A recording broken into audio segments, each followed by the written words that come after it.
नमस्कार दोस्तों, आज आपको YouTube चैनल भक्ति ज्ञान में आपका स्वागत है। दोस्तों आज हम हिंदी में संपूर्ण गीता सार आपको बताएंगे जो आपको काफ़ी अच्छा लगेगा। यह आपके मन को शांत करेगा, आपका तनाव दूर होगा। दोस्तों ये गीता सार आपको अच्छा लगे तो कृपया हमारे चैनल को सब्सक्राइब, लाइक और शेयर जरूर करें। तो दोस्तों ये चलिए शुरू करते हैं गीता सार संपूर्ण अध्याय 1 अर्जुन विषाद योग। धृतराष्ट्र ने पूछा, हे संजय, जब मेरे और पांडु के पुत्र युद्ध की इच्छा से धर्मभूमि कुरुक्षेत्र में एकत्र हुए तो उन्होंने क्या किया? संजय ने कहा, हे राजन, पांडवों की सेना को युद्ध के लिए सुव्यवस्थित देखकर दुर्योधन द्रोणाचार्य के पास जाकर बोला, आचार्य देखिए, पांडुपुत्रों की विशाल सेना को, जिसे आपके बुद्धिमान शिष्य धृष्टद्युम्न ने संगठित किया है। इस सेना में भीम और अर्जुन के समान महावीर युयुधान, विराट और महारथी द्रुपद जैसे योद्धा हैं। यहाँ दृष्टकेतु, चेकितान, बलशाली काशी नरेश, पुरुजित, कुंतीभोज और श्रेष्ठ पुरुष शाव्य भी हैं। पराक्रमी युधामन्यु, बलशाली उत्तमौजा, अभिमन्यु और द्रौपदी के 5 पुत्र भी महारथी हैं। हे ब्राह्मण श्रेष्ठ, अब मेरी सेना के प्रमुख योद्धाओं को जानिए। आप स्वयं, भीष्म, कर्ण, कृपाचार्य, अश्वत्थामा, विकर्ण और सौमदत्त भूरिश्रवा हैं। इसके अलावा और भी अनेक योद्धा हैं जो मेरी खातिर प्राणों की बाजी लगाने को तैयार हैं। वे सब युद्ध में निपुण हैं और विविध प्रकार के अस्त्र शस्त्रों में पारंगत हैं। हमारी सेना भीष्म के संरक्षण में असीमित बल वाली है, जबकि पांडवों की सेना भीम के नेतृत्व में सीमित प्रतीत होती है। इसलिए आप सब मोर्चों पर भीष्म की रक्षा के लिए अपनी अपनी जगह डटकर युद्ध करें। फिर भीष्म ने अपने शंख से सिंह जैसी गर्जना करते हुए युद्ध के लिए सेना का उत्साह बढ़ाया। इसके बाद कुरु पक्ष के अन्य योद्धाओं ने भी अपने अपने शंख, नगाड़े, डुगडुगी और भांति भांति के बाजे बजाकर आकाश गुंजाया। फिर पांडव पक्ष में भी भगवान श्री कृष्ण और अर्जुन ने उत्तम रथ में स्थित होकर दिव्य शंख बजाए। श्री कृष्ण ने पांचजन्य और अर्जुन ने देवदत्त नामक शंख बजाया। भीम ने विशाल शंख पौंड्र बजाया। युधिष्ठिर ने अनंत विजय, नकुल ने सुघोष और सहदेव ने मणिपुष्पक नामक शंख बजाए। काशी नरेश, महारथी शिखंडी, धृष्टद्युम्न, विराट, अजय सत्व वाले सात्यकी, अभिमन्यु तथा द्रौपदी के 5 पुत्रों ने भी अलग अलग श्रेष्ठ शंख बजाए। उन शंखों, नगाड़ों और बाजों की गूंज से आकाश और पृथ्वी भर उठे और वह शब्द हृदय को विदीर्ण करने वाला था। फिर अर्जुन ने अपनी सेना को व्यवस्थित देखकर धनुष उठाया और श्री कृष्ण से बोले, हे अच्युत, मेरे रथ को दोनों सेनाओं के बीच ले चलिए ताकि मैं यहाँ उपस्थित युद्ध करने वालों को देख सकूं। मैं देखना चाहता हूं कि किन किन योद्धाओं ने धृतराष्ट्र के पुत्रों का पक्ष लेने के लिए युद्धभूमि में उपस्थिति दर्ज कराई है। संजय बोले, हे राजन, अर्जुन के कहने पर श्रीकृष्ण ने रथ को दोनों सेनाओं के बीच खड़ा कर दिया। जहां भीष्म, द्रोण और अन्य बड़े बड़े योद्धा उपस्थित थे, वहां खड़े होकर श्रीकृष्ण ने कहा, हे पार्थ, देखो इन कौरवों को। अर्जुन ने दोनों ओर खड़े पिताओं, पितामहों, गुरुओं, मामाओं, भाइयों, पुत्रों, पौत्रों, मित्रों, ससुरों और शुभचिंतकों को देखा। उन्हें देखकर अर्जुन अत्यंत करुणा और शोक में डूब गया और बोला, हे कृष्ण, युद्ध में अपने ही संबंधियों को देख मेरे अंग शिथिल हो रहे हैं, मुख सूख रहा है, शरीर कांप रहा है और रोमांच हो रहा है। गांडीव धनुष मेरे हाथ से गिर रहा है, त्वचा जल रही है, मैं स्थिर खड़ा नहीं रह पा रहा हूँ और मेरा चित्त चक्कर खा रहा है। हे केशव, मैं अपशकुन देख रहा हूँ, युद्ध में अपने ही कुटुंबियों को मारकर कोई शुभ फल मुझे नहीं दिखता। मैं न तो विजय चाहता हूँ, न राज्य और न ही सुख। हे गोविंद, हमें राज्य से क्या लाभ या भोग से क्या सुख? जिनके लिए हम राज्य, सुख और भोग चाहते हैं, वे सभी युद्धभूमि में अपने प्राणों की आहुति देने के लिए खड़े हैं। गुरुजन, पितामह, पुत्र, पौत्र, मामाओं और ससुरों को मारकर हम भला कौन सा सुख पाएंगे? हे मधुसूदन, ऐसे स्वजनों को मारने पर भोग और राज्य भी रक्तरंजित हो जाते हैं। इसलिए हे जनार्दन, हम अपने ही संबंधियों को मारने के लिए प्रस्तुत नहीं हैं। कौरवों को मारने से हमें कोई लाभ नहीं होगा, उन्हें मारकर हम पाप के भागी बनेंगे। यद्यपि लोभ से अंधे हो चुके ये लोग कुल का नाश करने में दोष नहीं देखते, फिर भी हम जो पाप का परिणाम जानते हैं, उनसे ये पाप क्यों करें? कुल का नाश होने से कुल धर्म नष्ट हो जाता है और धर्म नष्ट होने से संपूर्ण कुल में अधर्म फैल जाता है। अधर्म के प्रबल होने पर कुल की स्त्रियां दूषित होती हैं और स्त्रियों के दूषित होने पर अवांछित संतान उत्पन्न होती है। ऐसी अवांछित संतान कुल और जाति को नरक में ले जाती है। पितरों को भी श्राद्ध आदि का जल नहीं मिलता। इन कारणों से कुल नष्ट हो जाता है और सनातन धर्म भी नष्ट हो जाता है। हे जनार्दन, जिनका कुल धर्म नष्ट हो गया है, वे नरक में अवश्य जाते हैं, ऐसा हमने सुना है। हाय, हम तो बड़ी मूर्खता में फंस गए हैं, जो स्वजनों की हत्या के लिए तत्पर हैं। यदि शस्त्र हाथ में लिए हुए धृतराष्ट्रपुत्र मुझे निःशस्त्र और प्रतिरोध न करते हुए मार दे तो भी वह मेरे लिए श्रेयस्कर होगा। संजय बोले। इतना कहकर अर्जुन ने युद्धभूमि में अपना धनुष बाण त्याग दिया और विषाद से व्याकुल होकर रथ के पिछले भाग में बैठ गया। अध्याय 2 सांख्य योग। संजय ने कहा। इस प्रकार विषादग्रस्त अर्जुन को देखकर भगवान श्री कृष्ण ने करुणा मिश्रित वचनों से कहा।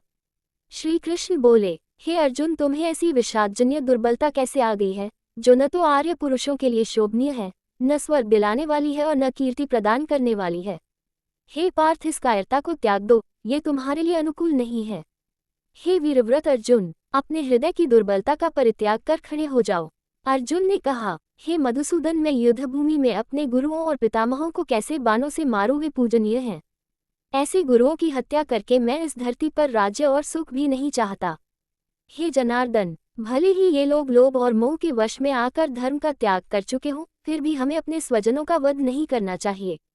स्वजनों के वध से मैं कोई लाभ नहीं देखता, बल्कि पाप ही दिखता है। हम नहीं जानते कि युद्ध करना हमारे लिए अच्छा है या न करना। धृतराष्ट्र के पुत्रों को मारने के बाद भी हम जीवित रहेंगे या नहीं, ये भी नहीं जानते। मैं कर्तव्य के विषय में मोहित हो गया हूँ। मैं आपसे प्रार्थना करता हूँ कि मेरे लिए जो निश्चित कल्याणकारी मार्ग है, उसे बताए। अब मैं आपका शिष्य हूँ, आपकी शरण में हूँ। मुझे उपदेश दीजिए। मैं इस युद्धभूमि में जितने ही राज्य, सुख और ऐश्वर्य प्राप्त कर लूँ, फिर भी मेरा यह विषाद नहीं हट रहा है। संजय ने कहा। इस प्रकार अर्जुन ने युद्ध से मुंह मोड़कर श्री कृष्ण से कहा कि मैं युद्ध नहीं करूंगा, और चुप हो गया। हे भरतवंशी धृतराष्ट्र, तब श्री कृष्ण ने अर्जुन के प्रति हंसते हुए इस प्रकार वचन कहे। श्री कृष्ण बोले, तुम ऐसे शोक कर रहे हो जिनके लिए शोक करना योग्य नहीं है, और ज्ञानियों के समान वचन कह रहे हो। ज्ञानी न जीवितों के लिए शोक करते हैं और न मृतकों के लिए, क्योंकि वास्तव में न तो कभी मैं नहीं था, न तुम थे, न ये राजा थे, और न भविष्य में हम में से कोई अभाव होगा। जैसे जीवात्मा इस शरीर में बाल्यावस्था, युवावस्था और वृद्धावस्था को प्राप्त होता है, वैसे ही वह एक शरीर छोड़कर दूसरे शरीर को धारण करता है। ज्ञानी पुरुष इसमें मोहित नहीं होते। सुख दुख के संपर्क से उत्पन्न होने वाले सर्दी गर्मी आदि क्षणिक अनुभवों को सहन करना चाहिए। ये अनित्य हैं, इन्हें धैर्यपूर्वक सहो। जो पुरुष सुख दुख में सम रहकर विचलित नहीं होता, वही मोक्ष के योग्य होता है। असत का अस्तित्व नहीं है और शाश्वत का अभाव नहीं है। इसका तत्वज्ञान ज्ञानी जन समझते हैं। शरीर विनाशी है और आत्मा अविनाशी, अजर अमर है। आत्मा को कोई भी नष्ट नहीं कर सकता। जो जानता है कि आत्मा अविनाशी, अजन्मा, नित्य और अव्यय है, वह किसी की हत्या नहीं करता और न किसी की हत्या करवाता है। आत्मा न जन्म लेती है और न मरती है, न इसका कभी उत्पत्ति होती है और न विनाश। यह अजन्मा, शाश्वत, नित्य और पुरातन है। शरीर के नष्ट हो जाने पर भी आत्मा नष्ट नहीं होती। हे पार्थ, जो ये जानता है कि आत्मा अविनाशी, शाश्वत और अजन्मा है, वह किसी के वध में संलग्न नहीं होता। जैसे मनुष्य पुराने वस्त्रों को छोड़कर नए वस्त्र धारण करता है, वैसे ही आत्मा पुराने शरीर को छोड़कर नया शरीर धारण करती है। आत्मा को शस्त्र काट नहीं सकते, अग्नि जला नहीं सकती, जल भिगो नहीं सकता और वायु सुखा नहीं सकती। यह आत्मा अछेद्य, अदेह्य, अगिला और अशोष्य है। ये नित्य, सर्वव्यापी, अचल और सनातन है। यह आत्मा अव्यक्त है, अचिंत्य है और अपरिवर्तनीय है। इसे जानकर तुम्हें शोक नहीं करना चाहिए। यदि तुम आत्मा के जन्म और मृत्यु में ही विश्वास रखते हो, तब भी तुम्हें शोक नहीं करना चाहिए, क्योंकि जो जन्म लेता है उसकी मृत्यु निश्चित है, और जो मरता है उसका जन्म भी निश्चित है। इसलिए जो अवश्यंभावी है, उसके लिए शोक करना उचित नहीं। सभी प्राणी जन्म से पहले अव्यक्त अवस्था में रहते हैं, बीच में व्यक्त हो जाते हैं और मरने के बाद फिर अव्यक्त हो जाते हैं। तो फिर किस बात का शोक? कुछ लोग आत्मा को अद्भुत मानते हैं, कुछ उसे अद्भुत कहते हैं, और कुछ सुनकर भी उसे नहीं समझ पाते। यह आत्मा न मरती है, न मारने से मारी जाती है। इसलिए तुम युद्ध करो। अपने धर्म को देखकर तुम्हें युद्ध करना चाहिए, क्योंकि क्षत्रिय के लिए धर्मयुद्ध से बढ़कर दूसरा कल्याणकारी कर्तव्य नहीं है। हे पार्थ, जिन क्षत्रियों को ऐसा स्वर्गद्वार समान धर्मयुद्ध बिना मांगे मिलता है, वे धन्य हैं। यदि तुम इस धर्म युद्ध को नहीं करोगे तो अपने धर्म और कीर्ति को खोकर पाप को प्राप्त हो जाओगे। लोग सदा तुम्हारी निंदा करेंगे। एक सम्मानित व्यक्ति के लिए अपकीर्ति मृत्यु से भी बढ़कर होती है। शूरवीर तुम्हें काय समझेंगे और जो तुम्हारी बहुत प्रशंसा करते थे, वे भी तुम्हारी निंदा करेंगे। तेरे शत्रु तुम्हारे सामर्थ्य की उपेक्षा करके कटु वचन बोलेंगे। इससे बढ़कर दुख और क्या होगा। इसलिए या तो युद्ध में मरकर स्वर्ग प्राप्त करो या विजय प्राप्त कर पृथ्वी का भोग करो। इसलिए हे अर्जुन, युद्ध के लिए संकल्प करो। ज्ञान सांख्य योग का यह उपदेश तुम्हें दिया गया। अब कर्म योग का उपदेश दूंगा, जिसे जानकर तुम बंधन से मुक्त हो जाओगे। इसमें कोई भी प्रयास व्यर्थ नहीं जाता और थोड़ा भी साधन भवसागर से बचा लेता है। जो स्थिर बुद्धि वाले होते हैं उनकी बुद्धि एकनिष्ठ होती है, लेकिन चंचल बुद्धि वाले अनेक प्रकार की शाखाओं में बटी रहती है। हे अर्जुन, वे लोग जो वेदों के वचन में आसक्त रहते हैं, स्वर्ग की इच्छा करते हैं, पुनर्जन्म को प्राप्त होते हैं, ऐसे लोग विषय भोगों और ऐश्वर्य में लिप्त होते हैं और योग के लिए योग्य होते हैं। हे अर्जुन, जब तुम्हारी बुद्धि मोहित करने वाले शास्त्रों से ऊपर उठ जाएगी, तब तुम समाधि में स्थिर हो सकोगे। जब तुम्हारी बुद्धि शास्त्रों के वचनों से विचलित नहीं होगी और आत्मज्ञान में स्थिर हो जाएगी, तब तुम योग में स्थित हो जाओगे। अर्जुन ने पूछा, ऐसे स्थिर बुद्धि योगी के लक्षण क्या हैं? वह कैसे बोलता है, कैसे बैठता है, कैसे चलता है? श्री कृष्ण ने उत्तर दिया, जब मनुष्य सब कामनाओं को त्याग देता है और आत्मा में ही संतुष्ट रहता है, तभी वह स्थिर बुद्धि कहलाता है। जिसका चित्त दुख में विचलित नहीं होता, सुख में आसक्त नहीं होता, जो राग, भय और क्रोध से रहित है, वह मुनि स्थिर बुद्धि कहलाता है। जो सर्वत्र अनासक्त है, शुभ अशुभ प्राप्त होने पर भी प्रसन्नता और अप्रसन्नता से रहित रहता है, वही स्थिर बुद्धि है। जब वह अपनी इंद्रियों को कछुए के समान अपने अंगों में समेट लेता है, तब वह स्थिर बुद्धि कहलाता है। जो व्यक्ति इंद्रियों को वश में रखता है, वही ज्ञान में स्थिर होता है। जिसके चित्त में विषयों के प्रति आसक्ति समाप्त हो गई है, वही आत्मज्ञान में स्थिर होता है। जब व्यक्ति विषयों का चिंतन करता है, तो उनमें आसक्ति उत्पन्न होती है। आसक्ति से कामना उत्पन्न होती है और कामना से क्रोध होता है। क्रोध से भ्रम उत्पन्न होता है, भ्रम से स्मृति भ्रमित हो जाती है और स्मृति भ्रष्ट होने से बुद्धि नष्ट हो जाती है। बुद्धि के नष्ट होने से व्यक्ति का पतन हो जाता है। लेकिन जो इंद्रियों को वश में रखकर चलता है, उसकी बुद्धि स्थिर रहती है। जो समस्त प्राणियों के दुखों में अपने दुख को देखता है और सुख में समानता रखता है, वही परम योगी है। जो रात्रि में जागृत रहता है, वही योगी है। विषयों में आसक्त लोग तो दिन में जागते हैं। जिस प्रकार नदियां समुद्र में मिल जाती हैं और समुद्र अशांत नहीं होता, वैसे ही जो व्यक्ति विषयों से उदासीन रहता है, वही शांति प्राप्त करता है। जो कामनाओं से रहित है, अहंकार से मुक्त है और ममता का त्याग कर चुका है, वही शांति प्राप्त करता है। हे अर्जुन, ये ब्रह्मी अवस्था है, जिसे प्राप्त करने पर मनुष्य मोह से मुक्त हो जाता है, और इस अवस्था में स्थित होकर मनुष्य मृत्यु के समय भी ब्रह्म में लीन रहता है। भगवद गीता अध्याय 3 कर्म योग। अर्जुन ने पूछा, हे जनार्दन, यदि आप ज्ञान को कर्म से श्रेष्ठ मानते हैं, तो फिर आप मुझे इस भीषण युद्ध में क्यों लगाना चाहते हैं? आपके वचनों से मैं भ्रमित हो गया हूँ। कृपा करके निश्चित रूप से बताइए कि मेरे लिए क्या कल्याणकारी है। श्री कृष्ण बोले, हे निष्पाप अर्जुन, इस संसार में 2 मार्ग पहले से ही कहे गए हैं। ज्ञान योग, जो सांख्यदर्शियों के लिए है, और कर्म योग, जो कर्म करने वालों के लिए है। मनुष्य केवल कर्म का त्याग करके या संन्यास ग्रहण करके सिद्धि को नहीं प्राप्त कर सकता, और न केवल कर्म का त्याग करने से मुक्ति मिलती है। कोई भी व्यक्ति एक क्षण भी बिना कर्म के नहीं रह सकता। प्रकृति से उत्पन्न गुणों के अनुसार सबको अनिवार्य रूप से कर्म करना पड़ता है। जो मन से इंद्रियों को रोककर बैठा रहता है, लेकिन मन से विषयों का चिंतन करता है, वह मिथ्याचारी कहलाता है।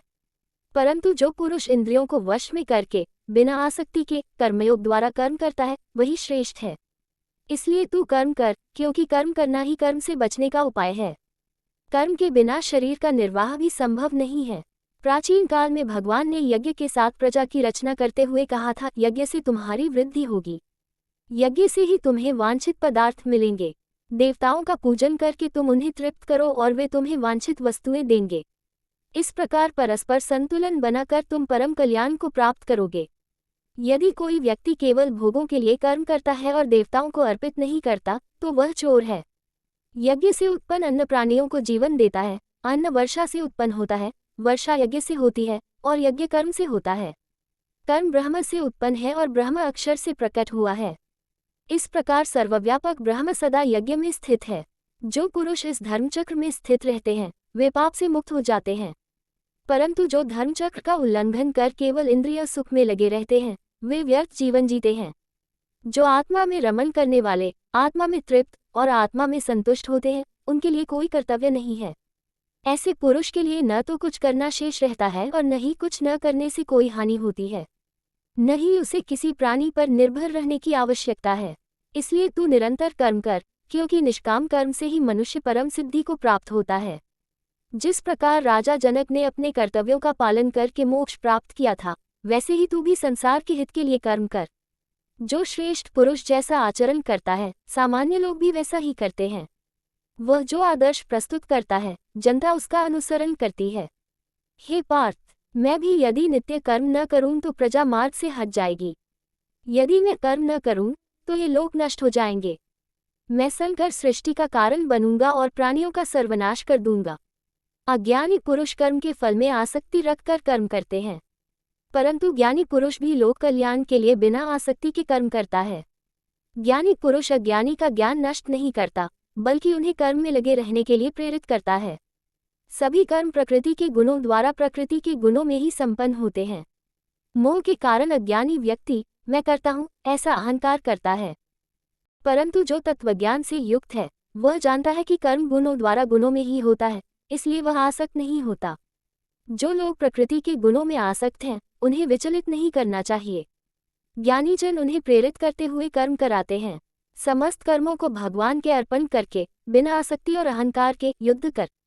जो लोग मेरे उपदेश को श्रद्धा से पालन करते हैं और उस पर दोष नहीं देखते, वे भी बंधन से मुक्त हो जाते हैं। परंतु जो उपदेश का पालन नहीं करते और उसकी निंदा करते हैं, वे नष्ट हो जाते हैं और अज्ञान में पड़े रहते हैं। सभी प्राणी प्रकृति के गुणों के अनुसार कर्म करते हैं। प्रकृति के कार्यों में आसक्ति रखना उचित नहीं है। राग और द्वेष दोनों इंद्रियों के विषयों में निवास करते हैं। मनुष्य को उनके वश में नहीं होना चाहिए, क्योंकि वे मार्ग में बाधक हैं। स्वधर्म में मरना भी कल्याणकारी है, जबकि परधर्म में सफलता भी भय उत्पन्न करती है। अर्जुन ने पूछा, मनुष्य इच्छा न होते हुए भी पाप क्यों करता है, जैसे किसी अदृश्य बल के द्वारा बलपूर्वक करवाया जा रहा हो। श्री कृष्ण ने उत्तर दिया, काम और क्रोध से प्रेरित होकर मनुष्य पाप करता है। ये रजोगुण से उत्पन्न है और बहुत भयानक है। ये तृष्णा और क्रोध से बना शत्रु है। जैसे अग्नि धुएं से, दर्पण धूल से और भ्रूण गर्भ से ढंक जाता है, वैसे ही ज्ञान इस शत्रु से ढंक जाता है। इंद्रियां, मन और बुद्धि ये काम के निवास स्थान हैं। इनके द्वारा ये काम आत्मा को आच्छादित कर देता है और ज्ञान को ढक देता है। इसलिए पहले इंद्रियों को वश में करो और फिर काम, जो ज्ञान और विज्ञान का विनाशक है, का नाश करो। ज्ञानी पुरुष का आत्मा इंद्रियों से श्रेष्ठ है, मन इंद्रियों से श्रेष्ठ है, बुद्धि मन से श्रेष्ठ है और आत्मा बुद्धि से भी श्रेष्ठ है। इस प्रकार आत्मा को जानकर, मन को स्थिर करके शत्रु रूप काम का नाश कर, हे महाबाहु अर्जुन। अध्याय 4 ज्ञान कर्म संन्यास योग। भगवान श्री कृष्ण बोले, मैंने यह अविनाशी योग विज्ञान सूर्यदेव को बताया था। सूर्य ने मनु को और मनु ने इक्ष्वाकु को बताया था। इस प्रकार यह परंपरा से प्राप्त योग राजर्षियों ने जाना था, परंतु समय के प्रभाव से यह ज्ञान इस पृथ्वी पर नष्ट हो गया। हे परंतप अर्जुन, वही पुरातन योग आज मैं तुम्हें कह रहा हूँ, क्योंकि तुम मेरे प्रिय मित्र और भक्त हो। ये परम रहस्य है। अर्जुन ने पूछा, आप जन्म से तो अभी हैं और सूर्य तो पुरातन है, फिर आपने ये ज्ञान पहले कैसे दिया? श्री कृष्ण ने कहा, हे अर्जुन, तू और मैं अनेक जन्मों को भोग चुके हैं। मुझे वे सब ज्ञात हैं, परंतु तू उन्हें नहीं जानता। यद्यपि मैं अजन्मा और अविनाशी हूँ तथा समस्त प्राणियों का स्वामी हूँ, फिर भी मैं प्रकृति के वश में होकर अपनी योगमाया से जन्म लेता हूँ। जब जब धर्म की हानि होती है और अधर्म बढ़ता है, तब तब मैं स्वयं प्रकट होता हूँ। धर्म की स्थापना करने, सज्जनों की रक्षा करने और दुष्टों का विनाश करने के लिए मैं युग युग में जन्म लेता हूँ। जो मेरी इस दिव्य जन्म और कर्म की प्रकृति को जानता है, वह शरीर छोड़ने के बाद जन्म मरण के चक्र में नहीं पड़ता, बल्कि मेरे पास आता है। काम, भय और क्रोध से मुक्त होकर, मेरे में एकाग्रचित होकर जो भक्ति करते हैं, वे सब मेरे स्वरूप को प्राप्त होते हैं।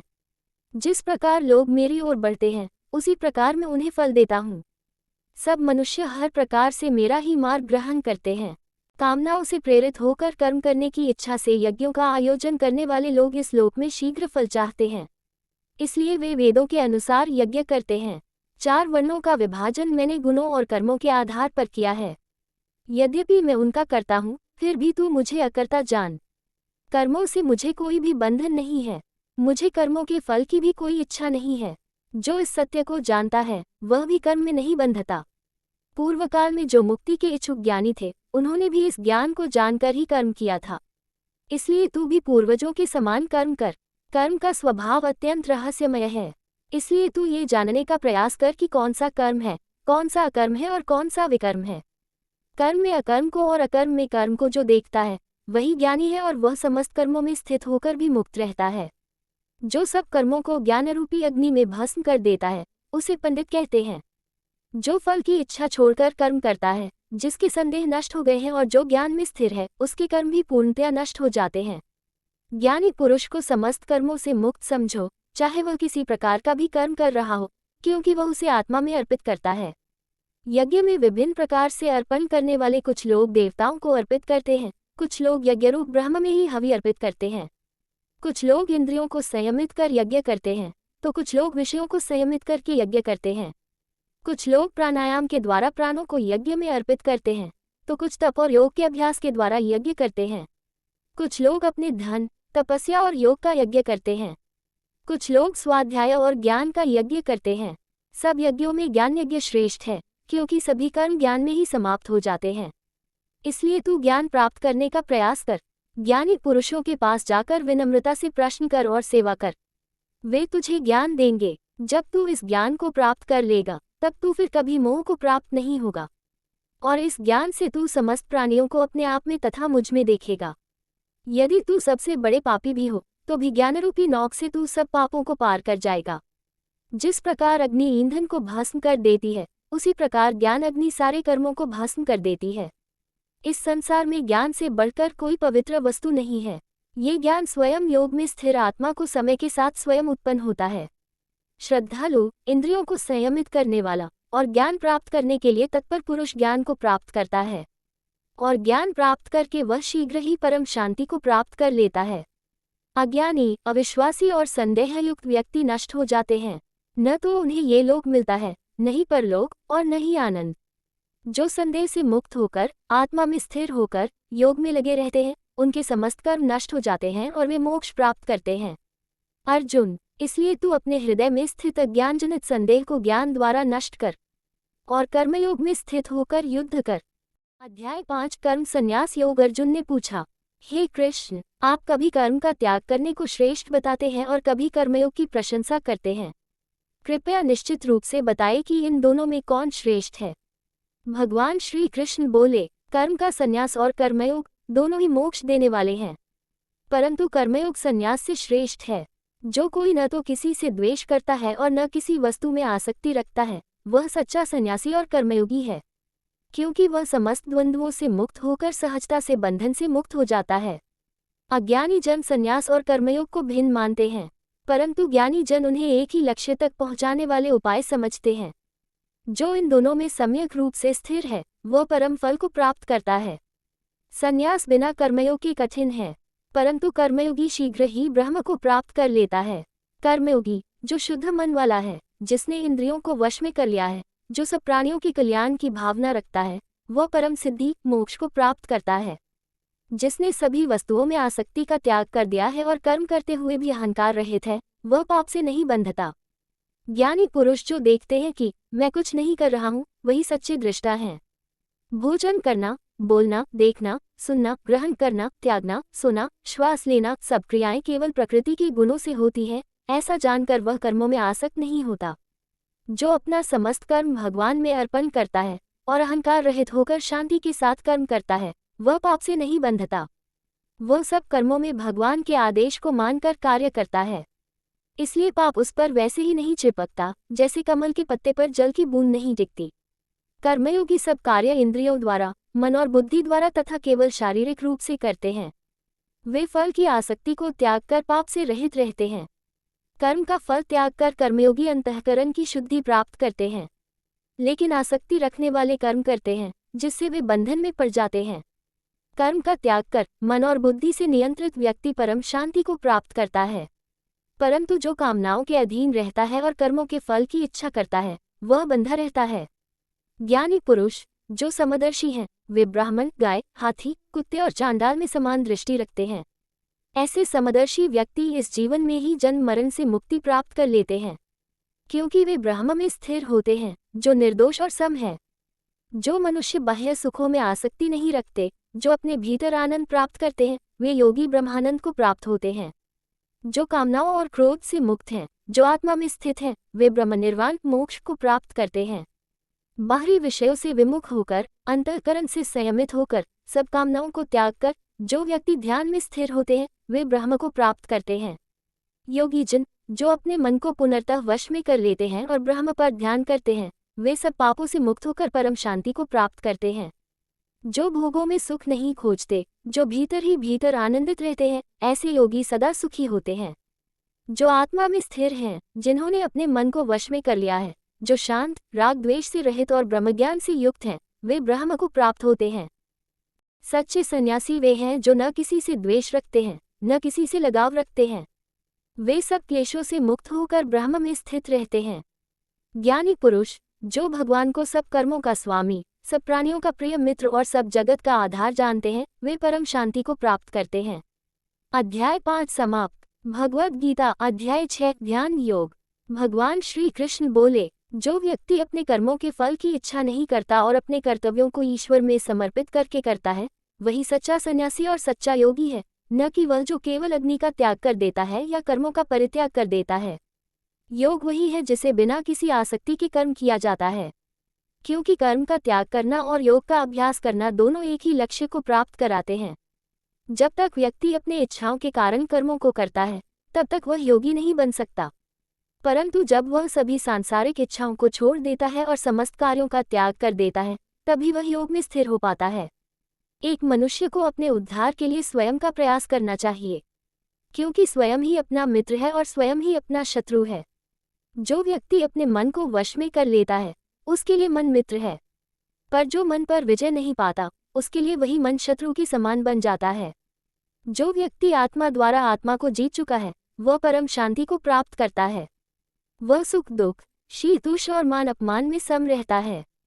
योगी वह है जो ज्ञानवान, तृप्त, इंद्रियों को वश में रखने वाला और मिट्टी, पत्थर और सोने को एक समान देखने वाला हो। जो अपने प्रिय और अप्रिय, मित्र और शत्रु, न्यायप्रिय और अन्यायप्रिय सभी के प्रति समान दृष्टि रखता है, वही उत्तम योगी है। योगी को एकांत स्थान में बैठकर मन को स्थिर करके एकाग्रचित होकर स्वयं के उद्धार के लिए साधना करनी चाहिए। वह स्थान स्वच्छ हो, न अधिक ऊंचा हो न नीचा, और वहां कुशा, मृगचर्म और कपड़ा बिछाकर बैठना चाहिए। वह सीधे शरीर, गर्दन और सिर को स्थिर रखे और दृष्टि को नाक के अग्रभाग पर टिकाए, इधर उधर न देखे। मन को शुद्ध करके, भय को त्याग कर, ब्रह्मचर्य का पालन करते हुए मन को पुनर्तः वश में कर मुझ में मन को स्थिर करे। इस प्रकार योगाभ्यास में स्थिर होकर जो योगी निरंतर मेरा स्मरण करता है, वह मुझे ही प्राप्त करता है। योग न तो अधिक खाने से सिद्ध होता है और न ही अत्यधिक उपवास करने से, न ही बहुत अधिक सोने से और न ही अधिक जागने से। योग तो संयमित भोजन, संयमित सोने जागने और संयमित कर्म करने वाले का सिद्ध होता है। जब योगी मन, बुद्धि और आत्मा को पुनर्तः संयमित कर लेता है और सभी सांसारिक इच्छाओं को छोड़कर एकमात्र आत्मा में स्थित हो जाता है, तब वह योग में स्थित होता है। जिस प्रकार वायु रहित स्थान में दीपक की लौ स्थिर रहती है, वैसे ही योगी का मन भी स्थिर रहता है जब वह आत्मा का ध्यान करता है। जब योगी अंतःकरण द्वारा आत्मा के स्वरूप का दर्शन करता है, जब उसे आत्मा में ही परमानंद का अनुभव होता है, तब वह अद्वितीय शांति को प्राप्त कर लेता है। जो सुख इंद्रियों से नहीं बल्कि आत्मा से प्राप्त होता है, वह सुख अखंड और शाश्वत होता है। जिसे ये सुख मिल गया है, वह फिर किसी अन्य वस्तु की इच्छा नहीं करता, और जो उस अवस्था को प्राप्त हो जाता है, उसे फिर मोह, दुख और माया नहीं बांध सकते। योग का अभ्यास करना चाहिए, जो अनासक्ति से उत्पन्न होता है। दृढ़ निश्चय और अथक अभ्यास से ही योग सिद्ध होता है। जब योगी मन, कामनाओं और सभी सांसारिक कार्यों का परित्याग कर देता है, तब वह योग में स्थिर हो जाता है। धीरे धीरे धैर्य के साथ मन को नियंत्रित करते हुए उसे आत्मा में ही स्थिर करना चाहिए और अन्य किसी वस्तु का चिंतन नहीं करना चाहिए। जहाँ जहाँ चंचल मन भटक जाए, वहीं वहीं उसे वश में करके आत्मा में स्थिर करना चाहिए।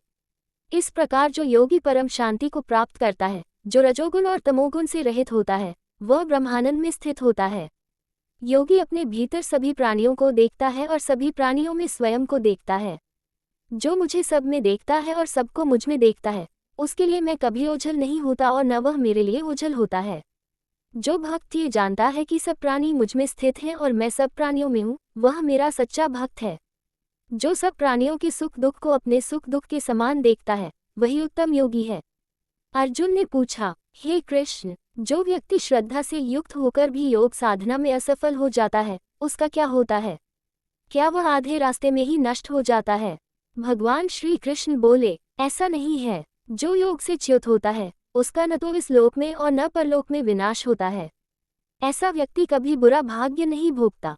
वह पुण्यात्माओं के कुल में जन्म लेता है या फिर ज्ञानियों के कुल में जन्म प्राप्त करता है, जो अत्यंत दुर्लभ होता है। वहाँ वह अपने पूर्व जन्मों के संस्कारों से प्रेरित होकर योग का अभ्यास फिर से आरंभ करता है। पूर्व जन्मों के संस्कार उसे आगे बढ़ाते हैं और वह स्वयं ही अभ्यास के बल पर पूर्व से अधिक प्रयत्नशील हो जाता है। जब वह अनेक जन्मों के तप के बाद संपूर्ण शुद्ध होता है, तब परम गति मोक्ष को प्राप्त कर लेता है। योगी तपस्वी से श्रेष्ठ है, ज्ञानी से भी श्रेष्ठ है और कर्मी से भी श्रेष्ठ है। इसलिए हे अर्जुन, तू योगी बन। सब योगियों में वह योगी श्रेष्ठ है जो मुझमें श्रद्धा और प्रेम से स्थित है और निरंतर मेरा ध्यान करता है। अध्याय 6 समाप्त हुआ। अध्याय 7 ज्ञान विज्ञान योग। भगवान श्री कृष्ण बोले, हे अर्जुन, अब तू मुझसे उस पूर्ण ज्ञान को सुन, जिससे जानने पर तुझे इस संसार में और कुछ जानने की आवश्यकता नहीं रहेगी। हजारों में कोई एक मुझे प्राप्त करना चाहता है और उन चाहने वालों में भी कोई विरला ही मुझे पूर्ण रूप से जान पाता है। मेरी 8 प्रकार की भौतिक प्रकृति को जान, पृथ्वी, जल, अग्नि, वायु, आकाश, मन, बुद्धि और अहंकार। यह मेरी अपरानिचली प्रकृति है, परंतु इसके अतिरिक्त मेरी एक और उत्तम प्रकृति है, जो इस संपूर्ण संसार को धारण करती है, वह है जीव रूपी आत्मा। हे अर्जुन, जान ले कि मैं ही संपूर्ण सृष्टि का आदि, मध्य और अंत हूँ। सभी वस्तुएं बुद्धिमत्ता, ज्ञान, विवेक, क्षमा, सत्य, इंद्रियों पर नियंत्रण, सुख दुख, जन्म मरण, भय और निडरता, अहिंसा, समता, तुष्टि, तप, दान, कीर्ति और अपकीर्ति, ये सब मुझसे ही उत्पन्न होते हैं। इस संसार में जो कुछ भी है, चर और अचर, वह मुझसे ही उत्पन्न हुआ है, परंतु मैं उनमें स्थित होते हुए भी उनसे असंग रहता हूँ। मनुष्य मुझे मेरी संपूर्ण शक्ति और स्वरूप से नहीं जान पाते, क्योंकि वे मेरी माया से मोहित हो जाते हैं। यह माया त्रिगुणात्मक है, सत्व, रज और तम, और इसे पार करना कठिन है। परंतु जो मेरी शरण में आते हैं, वे इस माया को पार कर लेते हैं। मूढ़, दुष्कर्मी और अल्पज्ञ मुझे नहीं जान पाते। वे मेरी दिव्य प्रकृति को नहीं समझते और मुझे साधारण मनुष्य के समान समझते हैं। 4 प्रकार के पुण्यात्मा मेरी शरण में आते हैं। 1 संकट में पड़े हुए, 2 धन की इच्छा रखने वाले, 3 जिज्ञासु ज्ञान की इच्छा रखने वाले, 4 ज्ञानी मुझे तत्व से जानने वाले। इनमें ज्ञानी मेरे लिए अत्यंत प्रिय है, क्योंकि वह मुझे एकमात्र परम लक्ष्य मानकर मेरी भक्ति करता है। परंतु सभी प्रकार के भक्त पुण्यात्मा हैं। ज्ञानी मुझमें ही स्थित होता है और मैं भी उसमें स्थित होता हूँ।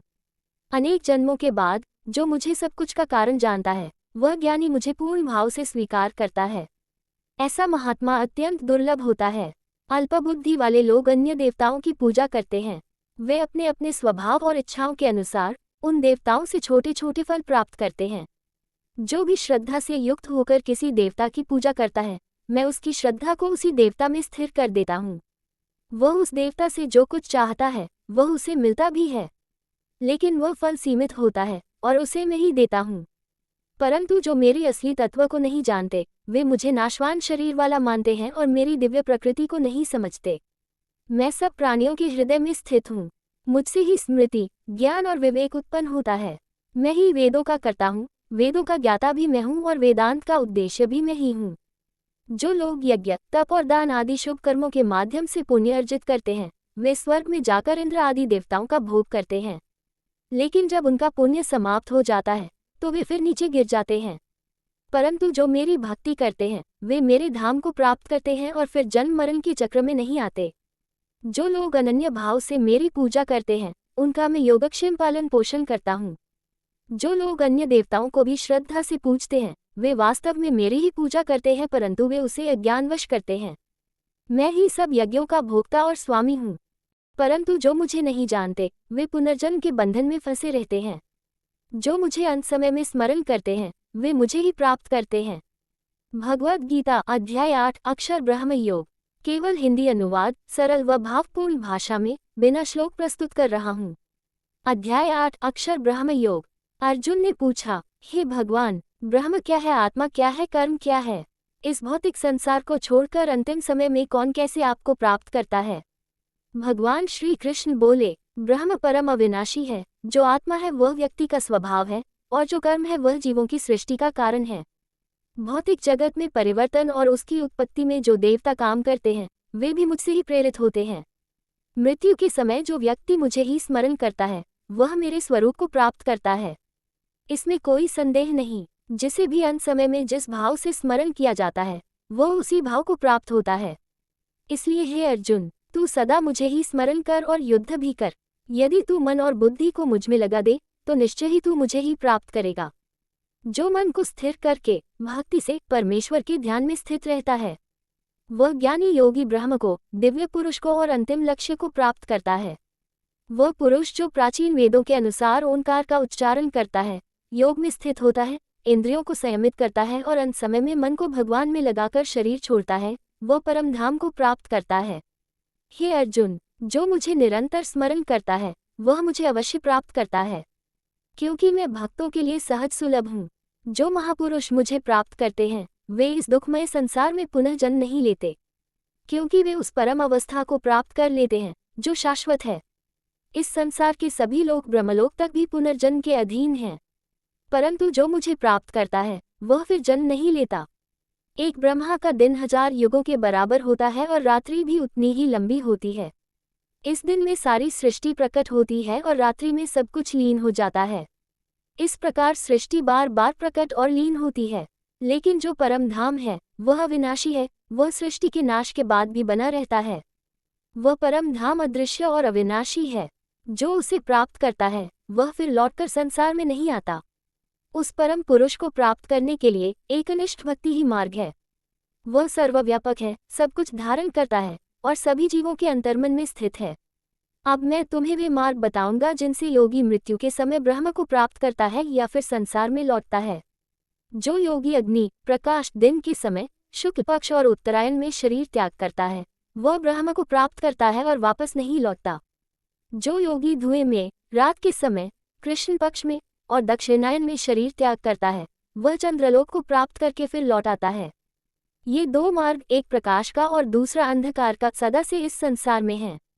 पहले मार्ग से जाने वाला लौटता नहीं और दूसरे से जाने वाला फिर जन्म लेता है। जो योगी इन दोनों मार्गों को समझ लेता है वह मोह से मुक्त होकर भगवान की भक्ति में स्थित रहता है। इसलिए हे अर्जुन, तू हर परिस्थिति में भक्ति योग में स्थित हो। भक्त जो वेदों के अध्ययन, यज्ञ, तपस्या और दान आदि से प्राप्त होने वाले फलों की इच्छा करते हैं, उनसे भी श्रेष्ठ है वो भक्त जो मुझे जानकर मेरी भक्ति करता है, वो मेरा परम धाम प्राप्त करता है। अध्याय 9 राजविद्या राजगुह्य योग। भगवान श्री कृष्ण बोले, हे अर्जुन, अब मैं तुझसे वह परम गुप्त ज्ञान बताने जा रहा हूँ जो राजविद्या, जो सभी विद्याओं का राजा है, और राजगुह्य जो सर्वाधिक रहस्यमय भी है। ये पवित्र, श्रेष्ठ, प्रत्यक्ष अनुभव योग्य, धर्म स्वरूप, सरल और अविनाशी फल देने वाला है। जो लोग इस ज्ञान में श्रद्धा नहीं रखते वे मुझे प्राप्त नहीं कर सकते और बार बार जन्म मरण के संसार में भटकते रहते हैं। ये समस्त जगत मुझसे अव्यक्त रूप में व्याप्त है। सभी प्राणी मुझ में हैं, लेकिन मैं उनमें स्थित नहीं होता। यद्यपि सभी प्राणी मुझ में हैं, फिर भी मैं उनसे अलग हूँ। यह मेरी दिव्य योग शक्ति है। जैसे वायु आकाश में व्याप्त होकर भी उससे अलग होती है, वैसे ही सभी प्राणी मुझ में स्थित हैं, पर मैं उनसे निर्लिप्त हूँ। सभी प्राणी आदि में मेरी प्रकृति में प्रवेश करते हैं और कल्प के अंत में मैं उन्हें पुनः उत्पन्न करता हूँ। मैं अपनी प्रकृति के माध्यम से बार बार समस्त जीवों को प्रकट करता हूँ, चाहे वे मेरी इच्छा से हो या न हो। लेकिन ये कर्म मुझे नहीं बांधते, क्योंकि मैं उन कर्मों से आसक्त नहीं हूँ। मुझ पर आधारित होकर प्रकृति सभी चराचर जगत का निर्माण करती है। मूल लोग मेरी दिव्य प्रकृति को नहीं समझते और मुझे मनुष्य रूप में देखकर तुच्छ समझते हैं। वे दुष्कर्मी, मूर्ख और अधम होते हैं, जो माया से मोहित होकर दैवी और आसुरी प्रवृत्तियों में लगे रहते हैं। परंतु जो महात्मा हैं, वे मेरी दैवी प्रकृति को जानते हैं और मुझे सच्चिदानंद स्वरूप परमेश्वर मानकर भक्ति करते हैं। वे मुझे सदा प्रेमपूर्वक स्मरण करते हैं, मेरी कीर्तन करते हैं, मेरी आराधना करते हैं और मुझ में ही लीन रहते हैं।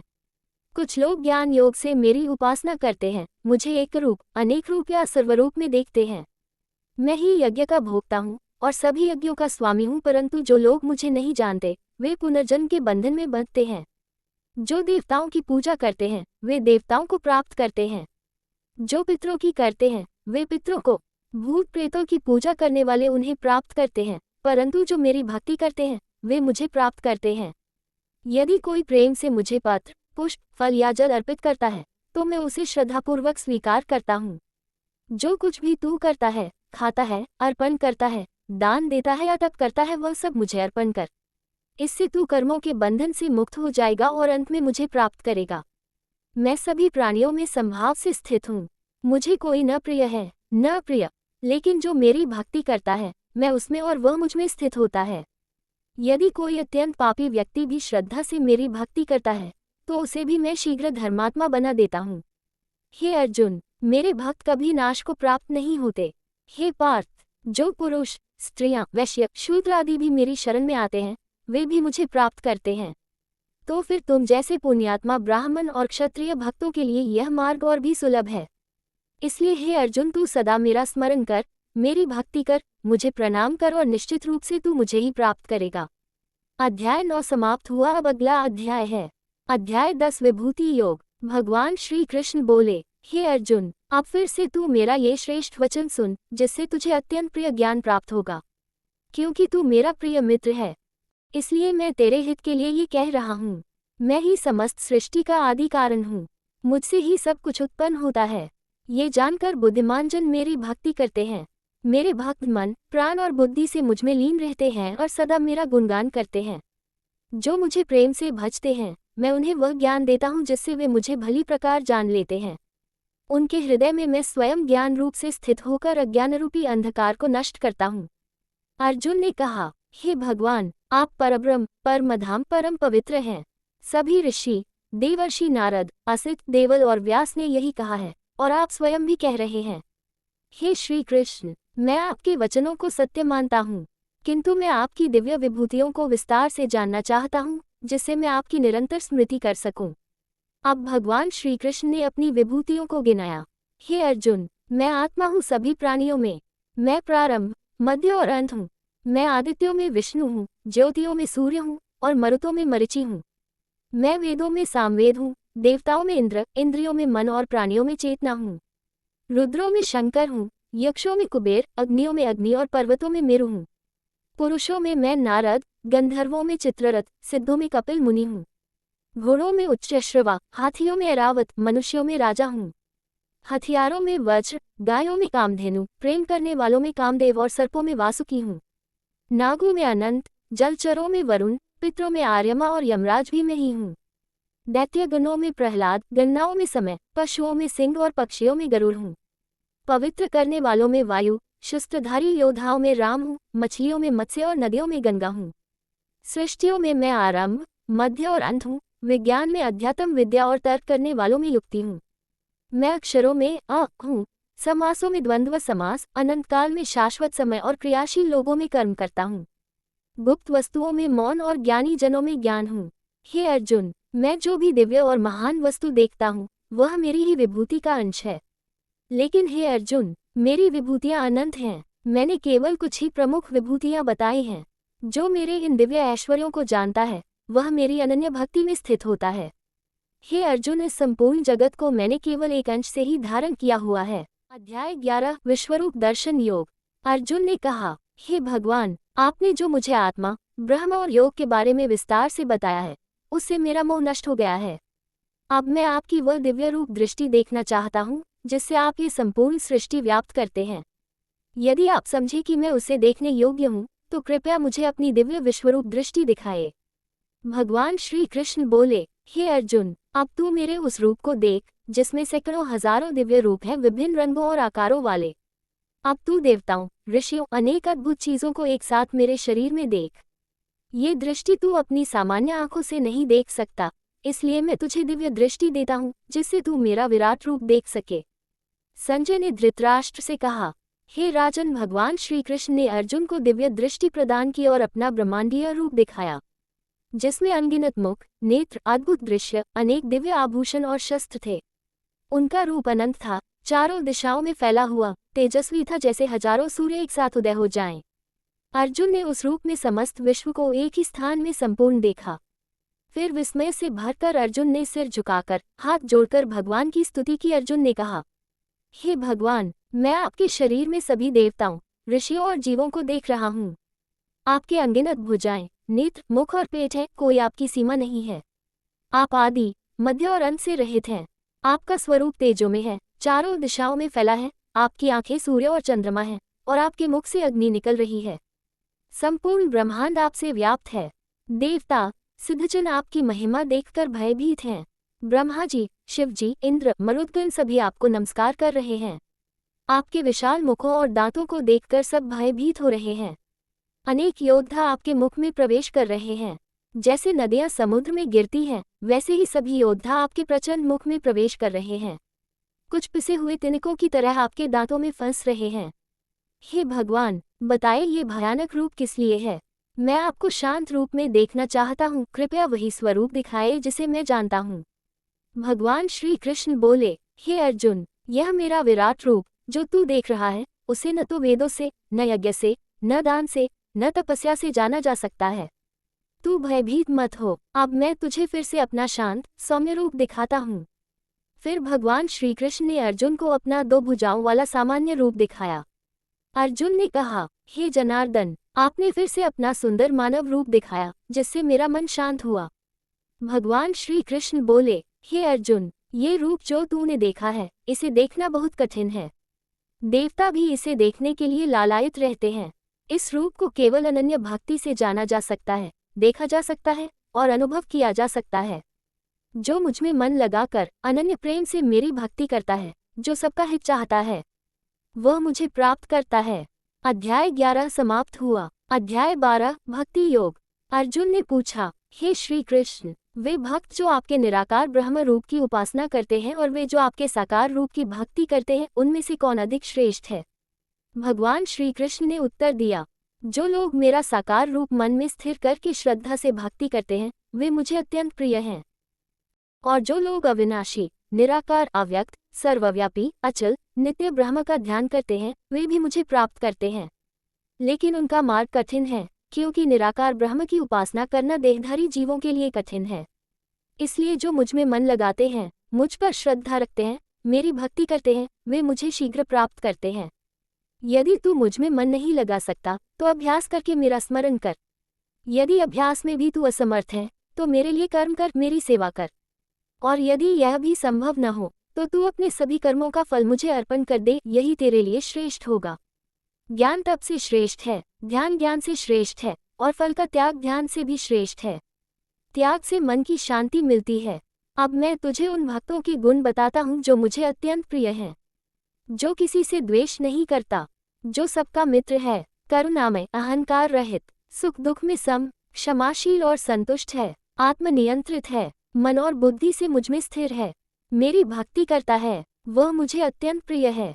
जो किसी को भय नहीं देता, न स्वयं किसी से डरता है, जो हर्ष, द्वेष, दुख और लाभ हानि से ऊपर है, वह भी मुझे प्रिय है। जो संतुष्ट रहता है, स्थिर बुद्धि वाला है, जो मेरे शरणागत होकर कर्म करता है और मुझमें पूर्ण विश्वास रखता है, वह मुझे अत्यंत प्रिय है। जो समता की दृष्टि से मित्र और शत्रु को देखता है, मान अपमान में समान रहता है, शीतोष्ण और लाभ हानि में संभाव रखता है, जो मौन, संतोषी, अचल मन वाला और मेरी भक्ति में स्थित है, वह मुझे प्रिय है। जो किसी से द्वेष नहीं करता, जो हर प्राणी के प्रति संभाव रखता है, जो धर्म में दृढ़ है और मुझे ही अंतिम लक्ष्य मानता है, वह भक्त मुझे अत्यंत प्रिय होता है। अध्याय 12 समाप्त हुआ। 13 क्षेत्र क्षेत्रज्ञ योग। भगवान श्री कृष्ण बोले, हे अर्जुन, ये शरीर क्षेत्र है, अर्थात कार्य करने का स्थान कहलाता है। और जो इस शरीर को जानता है, उसे क्षेत्रज्ञ अर्थात क्षेत्र को जानने वाला कहा जाता है। मैं भी इस समस्त शरीरों में क्षेत्रज्ञ हूँ। ये जानना कि क्षेत्र क्या है, क्षेत्रज्ञ कौन है, यही यह सच्चा ज्ञान है। अब मैं तुझे बताता हूँ कि यह क्षेत्र क्या है, इसमें क्या क्या परिवर्तन होते हैं, इसके गुण क्या हैं, और कौन कौन इसका अनुभव करता है। यह क्षेत्र पंचमहाभूतों पृथ्वी, जल, अग्नि, वायु, आकाश तथा अहंकार, बुद्धि, अव्यक्त प्रकृति, इंद्रियां, मन, इंद्रियों के विषय, इच्छा, द्वेष, सुख दुख, शरीर का संघात, चेतना और धृति से बना हुआ है। ये सब क्षेत्र में विद्यमान है और इसी के आधार पर कर्म होता है। आप जान ले कि सच्चा ज्ञान क्या है।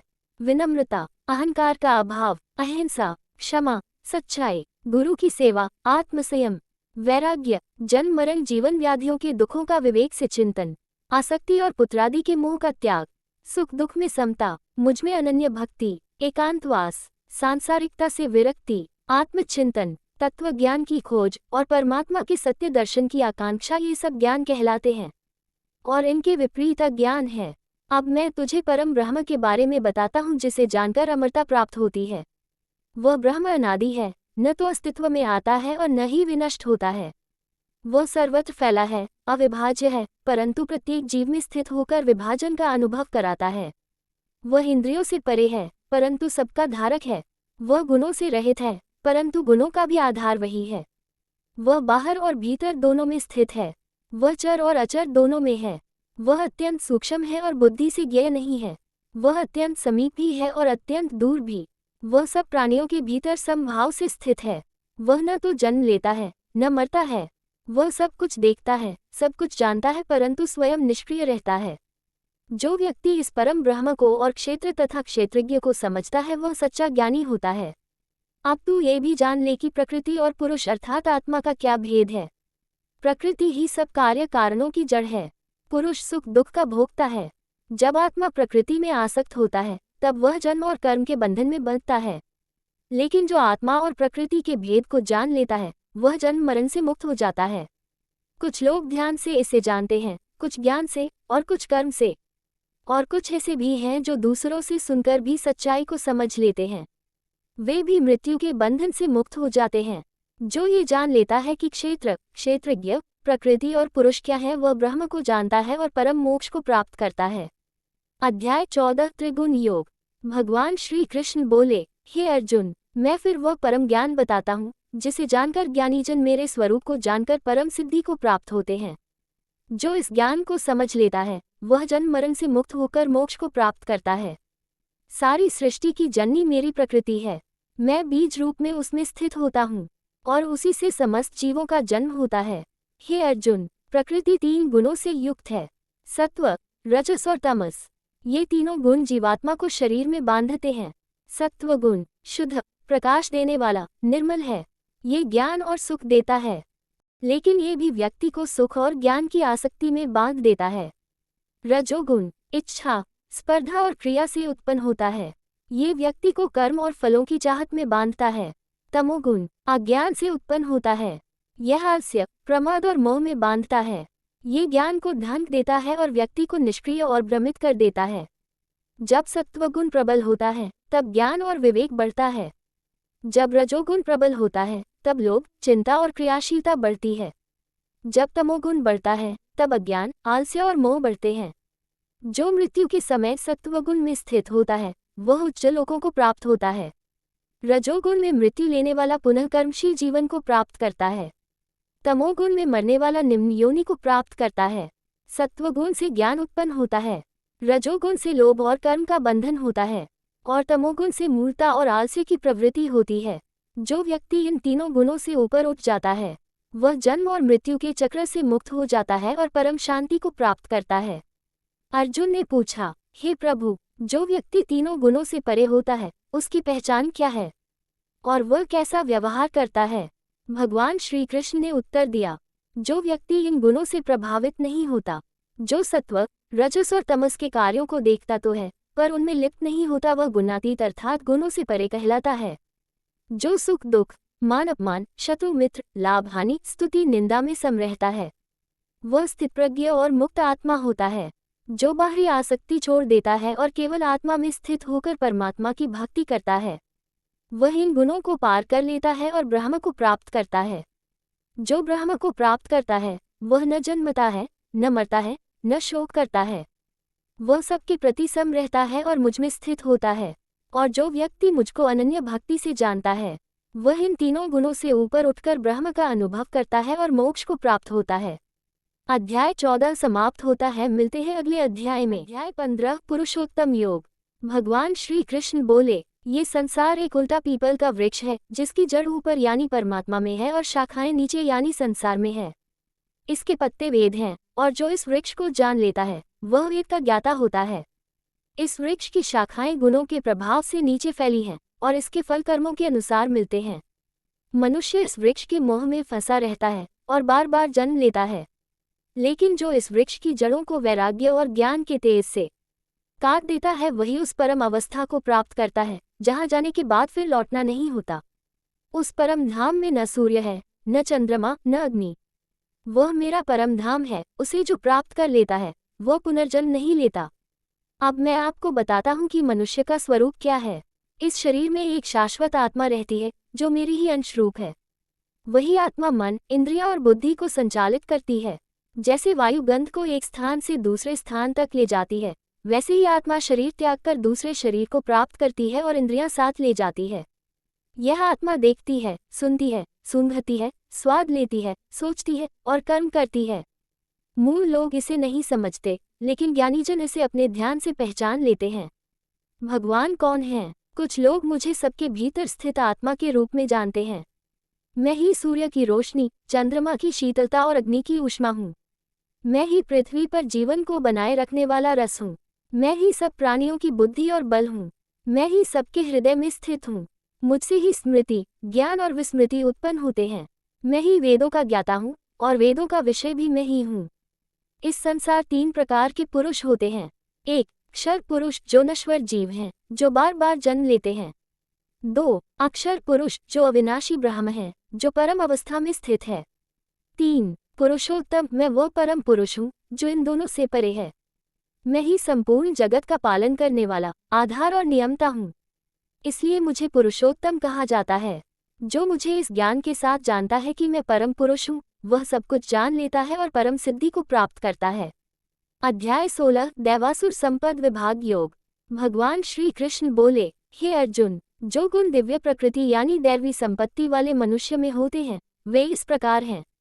निर्भयता, मन और बुद्धि की पवित्रता, आत्मज्ञान की दृढ़ता, दानशीलता, इंद्रियों पर संयम, यज्ञ और तप का पालन, वेद अध्ययन, अहिंसा, सत्य बोलना, क्रोध न करना, त्याग की भावना, शांत स्वभाव, दूसरों की निंदा न करना, दया, लोभ का अभाव, नम्रता, धैर्य, तेजस्विता, क्षमा, संकल्प की शक्ति, शुद्धता, ईर्ष्या और अहंकार का अभाव, ये सब गुण दैवी संपत्ति वाले व्यक्ति में होते हैं जो मुक्ति की ओर बढ़ते हैं। अब सुनो, असुरी संपत्ति वाले व्यक्तियों के लक्षण क्या होते हैं। अहंकार, कठोरता, क्रोध, कपट, द्वेष, अज्ञान। वे कहते हैं, ये संसार बिना ईश्वर के अपने आप उत्पन्न हुआ है, इसमें कोई नियम या उद्देश्य नहीं है और यह केवल कामना से चलता है। ऐसे लोग असुर स्वभाव के होते हैं। वे धर्म और सत्य को नष्ट करते हैं और अंततः नरक में जाते हैं। काम, क्रोध और लोभ, ये 3 नरक के द्वार हैं। इनसे बचना चाहिए क्योंकि ये आत्मा का विनाश करते हैं। दैवी स्वभाव वाले व्यक्ति मोक्ष की ओर बढ़ते हैं और असुरी स्वभाव वाले बंधन और अधोगति की ओर। जो शास्त्रों के अनुसार कर्म करता है वो सिद्धि, शांति और मुक्ति को प्राप्त करता है, लेकिन जो मनमानी करता है वो सुख और कल्याण से वंचित रह जाता है। इसलिए अर्जुन, शास्त्र को ही अपना मार्गदर्शक बना और उसका पालन कर। अध्याय 16 समाप्त। अध्याय 17, श्रद्धात्रय विभाग योग। अर्जुन ने पूछा, हे कृष्ण, लोग 3 प्रकार की श्रद्धा से पूजा करते हैं, एक सत्वगुण, एक रजोगुण और एक तमोगुण से उत्पन्न होती है। आप कृपया मुझे इसके बारे में विस्तार से बताएं। भगवान श्री कृष्ण बोले, हे अर्जुन, श्रद्धा का कार्य 3 गुणों के प्रभाव से होता है, सत्व, रजस और तमस। सत्वगुण की श्रद्धा, जो लोग सत्वगुण से प्रभावित होते हैं वे मेरी पूजा करते हैं। वे शुद्धता, ज्ञान और सत्य की ओर अग्रसर होते हैं। उनकी पूजा में उत्तम आस्था होती है और वे अहिंसा, सत्य और आत्मज्ञान में विश्वास रखते हैं। रजोगुण की श्रद्धा, जो लोग रजोगुण से प्रभावित होते हैं वे सुख, समृद्धि और ऐश्वर्य की प्राप्ति के लिए मुझे पूजा करते हैं। उनकी श्रद्धा में अधूरे परिणामों की लालसा होती है और वे कर्मफल के प्रति आसक्त रहते हैं। वे धन, शक्ति और सांसारिक वस्तुओं की कामना करते हैं।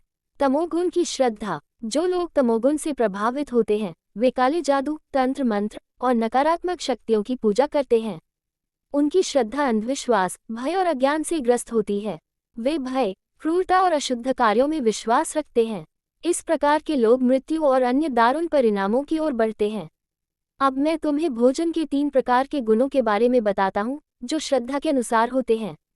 सत्वगुण का भोजन, जो भोजन सत्वगुण से भरा हुआ होता है वह पवित्र, स्वादिष्ट और शरीर के लिए स्वास्थ्यवर्धक होता है।